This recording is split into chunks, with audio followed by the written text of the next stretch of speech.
The 2024 season was full of incredible moments, amazing races, and dramatic twists. Today, we're here to celebrate those, with the first ever Beehive Paddock MotoGP Awards. Today, I'm going to present 9 awards. I should probably dress a little better than this, huh? Give me 1 second. That's better.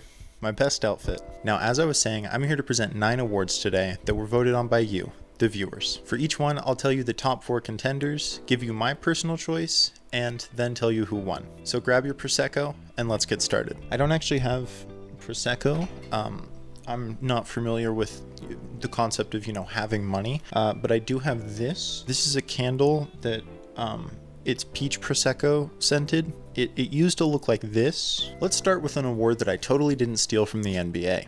The Most Improved Rider Award. The Most Improved Rider Award is meant for any rider who made an improvement this year over the last year or few years. It's intended for riders who took the next step or took a leap based on where they were prior to this year. The 4 finalists this category are Francomorbidelli, a rider who switched from Yamaha to Ducati this year and, after a rough adjustment period, had the best season of his career since 2020, perhaps leaving fans wondering if he's heading towards a second wind. Fabio Di Giannantonio, while the highs of this season didn't quite compare to the highs of last season, he was much more consistent throughout and secured his best championship finish in the Premier class. Our third finalist is Jorge Martin. Obviously, he secured the championship this year after just barely missing out on it last year. He had a historic season, becoming the first rider to ever secure over 500 points in a season, and continuing to utterly dominate the sprint format, leaving many fans wondering if the sprint format's even fair at this point. Finally, we have Marcmarquez, and it feels a little weird to have a consensus top 3 rider of all time as a finalist for the Most Improved Rider category, but it really makes sense. He spent the past few years really struggling with injuries and a failing Honda bike, but he really bounced back this year, switching to Gresini Ducati and finally securing a Grand Prix win for the first time in 3 years. And he is my personal pick for this category. It is weird to call him improved, but he probably is the most improved this year. I was fairly sure his best racing days were behind him, regardless of the bike he was on, but I couldn't have been more wrong. One thing is for sure, he's going to be a huge problem for everyone when he gets on a factory Ducati. And now, let's reveal the results. And the winner is Jorge Martin, winning with 32.2% of the vote. This makes sense. He had a generational season and cemented himself as one of the best riders on the planet right now. He also became the very first modern rider to win a championship on a satellite bike, and he's well deserving of the Most Improved Rider Award for 2024. Next up, we have the Best Rider on a Bad Bike Award. To put it another way, the best rider performance relative to the bike they were on. We all know that Ducati's dominating MotoGP to a degree that hasn't been seen in decades, and this can leave some very, very good riders on some less than ideal bikes becoming overlooked, particularly those on Hondas and Yamahas. So I created this category as a way to honor them. The voting options here were every MotoGP rider who's on a non-Ducati, but I left write-ins open. That way, if you really felt that someone on a Ducati deserved this award, you could write them in. No one did that, pretty obviously. Our finalists for this round are Pedro Acosta, who finished 6th in the championship on his Gas RC16. He had a stellar rookie season, finishing 2nd highest in the championship standings among non-Ducati riders and securing 5 Grand Prix podiums. We also have Brad Binder, who finished highest among non-Ducati riders this year. He rode for Factory KTM this year and finished 5th in the World Championship standings. He had a very consistent season, only failing to score points in 3 Grand Prix. Next up, we have Fabio Quartararo. The 2021 champion and 2022 vice champion has been really struggling on the Yamaha, but toward the end of the year, he really picked up the pace. He finished 14th overall in the championship, the highest Japanese bike by far. Finally, we have Johan Zarco. Zarco was by far the best Honda rider this year, particularly near the end of the season. He would find 2 top 10 finishes in Grand Prix and 5 Q2 sessions.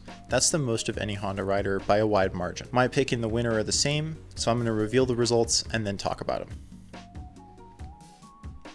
That's right, Fabio Quartararo wins convincingly with 41.8% of the vote, and it's not hard to see why. He secured 6 top 10s in Grand Prix, he also very nearly secured a sprint podium before having it revoked, and he straight up beat Francesco Bagnaia in a battle in the Aragon Sprint. In my opinion, in terms of sheer skill, he's a top 4 or 5 rider on the grid right now, and if Yamaha can get the wheels underneath their bike for next year, I think that he really has the chance to surprise people. Towards the end of the year, he was able to make the bike work a little better for him.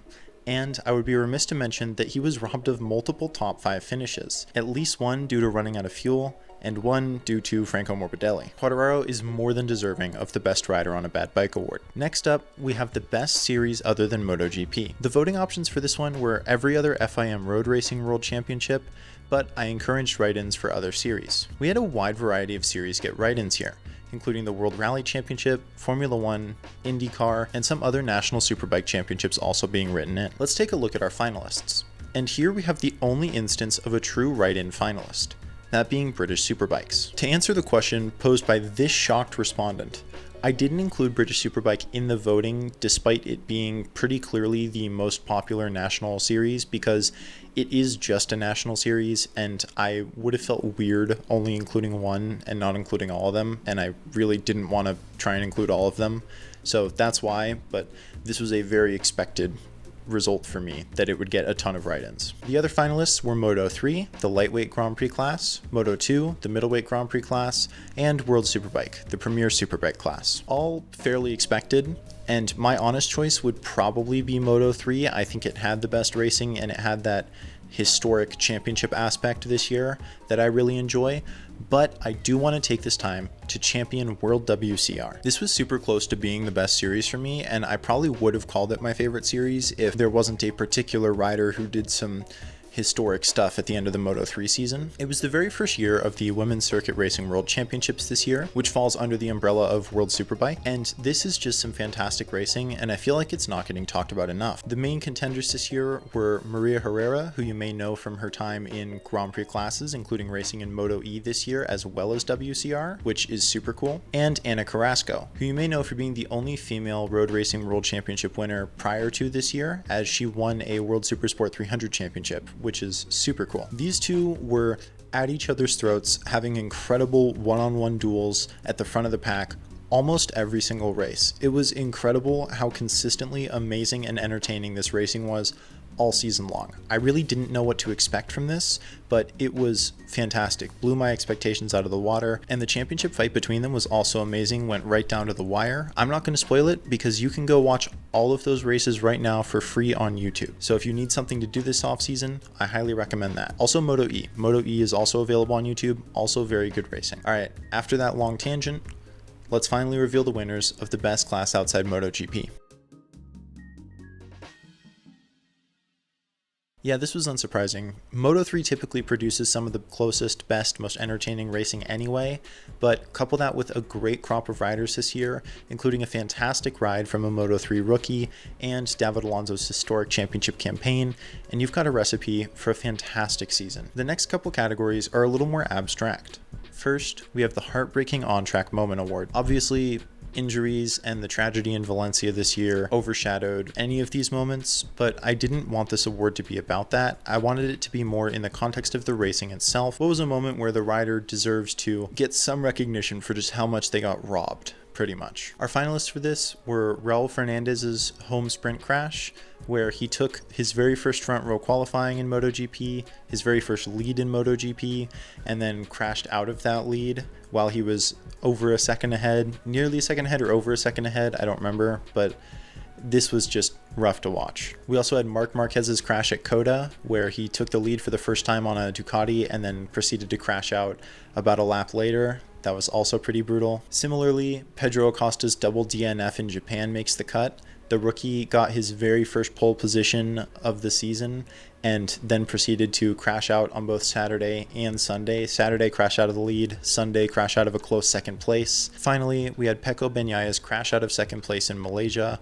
This lost him 9 valuable points and really just sort of was the nail in the coffin to his championship challenge. My personal pick is actually not one of these 4 at all. While Acosta's moment was deeply sad, as I have been a fan of him and I've been championing the fact that I think he's going to win a race this year, which he never ended up doing. But I have to be honest, the single most shocking moment for me was Oscar Gutierrez's crash out of the championship in Austria in Moto E. Moto E is, in my opinion, the most underrated class by far. It has amazing racing, it's super unpredictable, it's a spec class, so there's, people who complain about, oh, Ducati's just dominating. Well, they're all riding Ducatis now. What are you going to say now, huh? The championship race this year was thrilling to say the least. And with just 3 races left, it looked like Oscar Gutierrez was in a prime position to mount a late charge. Gutierrez is a full-time Grand Prix rookie, not just Moto E, but any Grand Prix class. And he was in the lead in Austria race 2,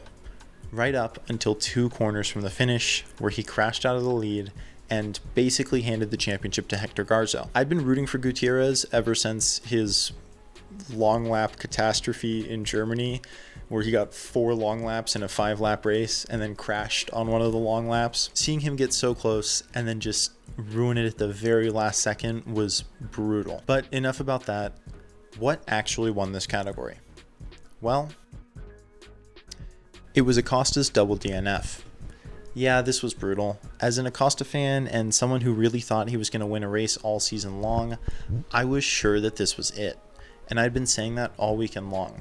So watching him crash out of 2 prime opportunities was just utterly brutal.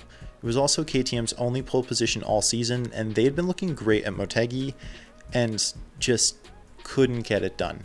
It was really, really rough all around. On the other side of the coin, we have the heartwarming on-track moment. This is just anything that makes you feel good inside. Before we begin, I want to give a special honorable mention to Luca Salvadori's posthumous win of the Italian National Trophy 1000 Championship. Salvadori passed away from injuries sustained in a road racing accident this year, and he was a beloved Italian rider.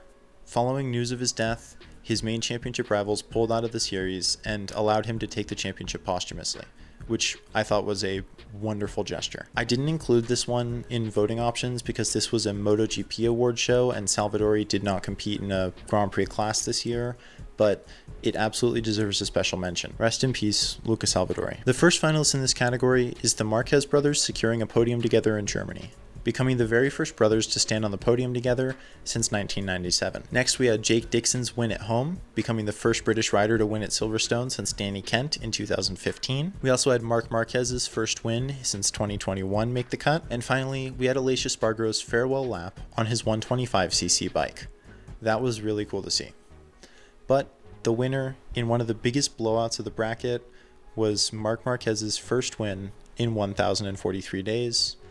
And that's my pick too. Marc Marquez is the sport's biggest superstar right now, and he has had a rough past few years, and he would just dominate in Aragon, leading every single session except for the warm-up, and winning the sprint and the Grand Prix, ending a 1,043-day drought. For me, Marc Marquez is a rider I watched as a kid, and seeing him win was just very special and nostalgic for me.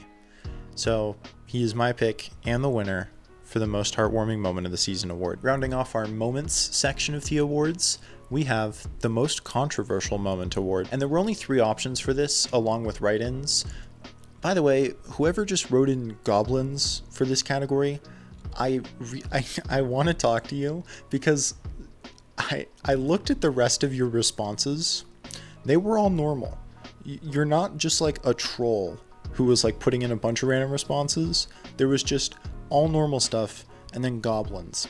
And I really want to know, you had me so confused. I had to actually Google and see if I missed some sort of goblin related drama this season. Were there goblins? Am I crazy? Did I miss the goblins? If anyone knows what the goblins are in reference to,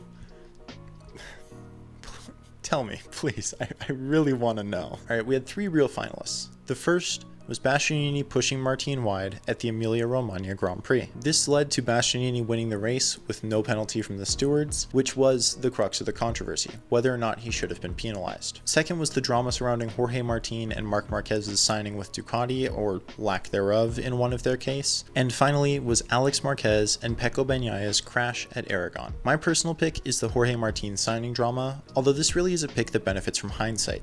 Obviously, now we know that the other 2 didn't actually end up affecting the championship, at least directly. Neither of them was a single cause of either rider losing or winning the championship, whereas the Jorge Martin signing drama will affect the MotoGP landscape for years to come. So I have to say, just in terms of fallout and like consequences, I think the ripple effects of this are going to be absolutely massive, whereas the other 2 I think are probably done causing any controversy. So kind of a cop-out pick, but it's my personal choice. The real winner was the Bagnaia Marquez crash, and I can't blame anyone who voted for this. In terms of just like prompting rider outcry, this was probably the biggest one. Many riders took sides on one or the other who caused the crash, and this is a crash where it really looks like someone should be at fault, but it's hard to decide who that rider should be. In the end, it was deemed a racing incident, and at the time, it seemed like it could be a deciding factor in the title fight. Either way, I'm just glad that it didn't end up directly affecting the championship. Next up, we have the Promoted Rider to Keep an Eye on award, and this is for riders who were promoted to a higher class this year. I only included riders as voting options who were promoted to Moto2 or MotoGP, partially because the Moto3 grid wasn't entirely filled out yet when I made the poll, and partially because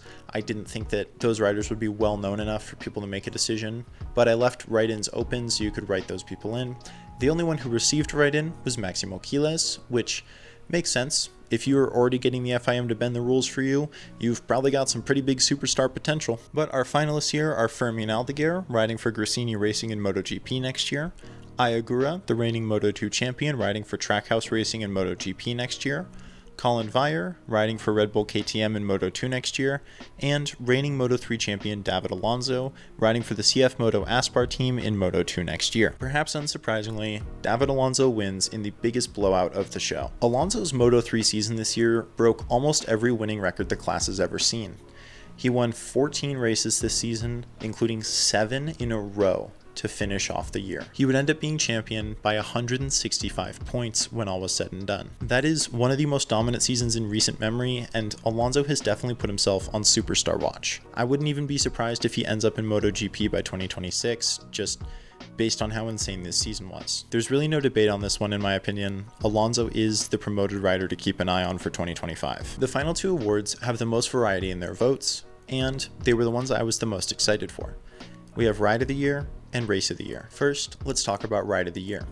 This is the best performance by an individual rider in a race all season long. Our finalists here are Marc Marquez's incredible comeback win in Australia, Maverick Vinales' win at Coda, becoming the only non-Ducati rider to win a Grand Prix this year, as well as the 5th rider in Premier Class history to win with 3 different manufacturers, Marc Marquez's dominant display in Aragon, winning by multiple seconds, and Angel Piqueras' Moto3 performance in San Marino. My personal pick is Piqueras' performance in San Marino. He got a double long lap penalty, which sent him down to 17th place, and then in what was a uber competitive race even without his involvement up front, he proceeded to come back and win his very first ever Grand Prix as a rookie from 17th place after a double long lap. It was just insane. I could not believe what I was watching, and I think that he has a serious shot at the title next year, especially given all of the great riders who moved out of the class. He's one who I'm watching very closely. One of the best debut wins ever, if you ask me.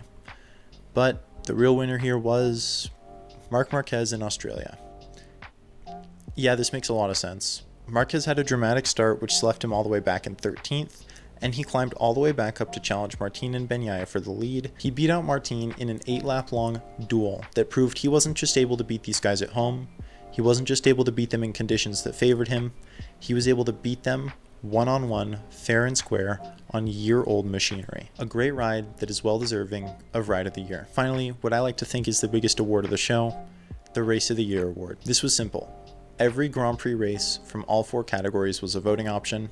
Just pick your favorite. And this one was by far the most diverse in terms of votes, with 35 races getting at least 1 vote. All of the non-finalists are on screen right now, but the final 4 for this one were the fantastic championship fight between Martin and bagnaia at the Malaysian MotoGP Grand Prix, the previously mentioned Marc Marquez comeback story in Australia, the Moto3-esque antics from the Circuit of the Americas MotoGP race, and the chaotic and memorable Spanish Grand Prix. If you've seen my season review, you already know what my favorite is, so I'm not going to yap on about that forever, but my personal pick is the Circuit of the Americas. I just preferred the Moto3-esque, huge group of riders duking it out as opposed to the duels in Malaysia or Australia, which were the other 2 in my top 3. But all of these races deserve their flowers. They're all incredible. There were 5 or 6 races that could easily have won this, and I wouldn't have been upset. But there can only be one winner. So let's see who you all voted for. The Australian Grand Prix wins with 22.1% of the vote, and it makes sense. Between the thrilling 3-way fight for the championship and the one-on-one slugfest that was Martin versus Marquez, this was one for the record books, and it's probably going to go down as a classic Phillip Island race. It was nearly my number 1 pick as well, and it's more than deserving of Race of the Year. And that's all the awards. I'll toss all the winners up on screen right now so you can see.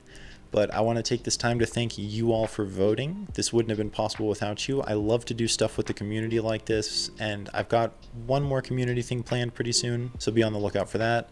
But yeah, this was super fun for me. I loved looking through all the data. I loved seeing your guys' write-ins. Even if I didn't talk about it, I read through every single one, and they were all awesome to hear from you guys. If you want to leave what you would have voted for down in the comments below, I'd be happy to read through those as well. But yeah, that's about it from me today. Thank you so much for watching, and if you participated, a special thank you to you. You made this possible. We got 148 submissions, which I was hoping for like 10, so 148's, we did good. Don't forget to water your plants, and have a fantastic day.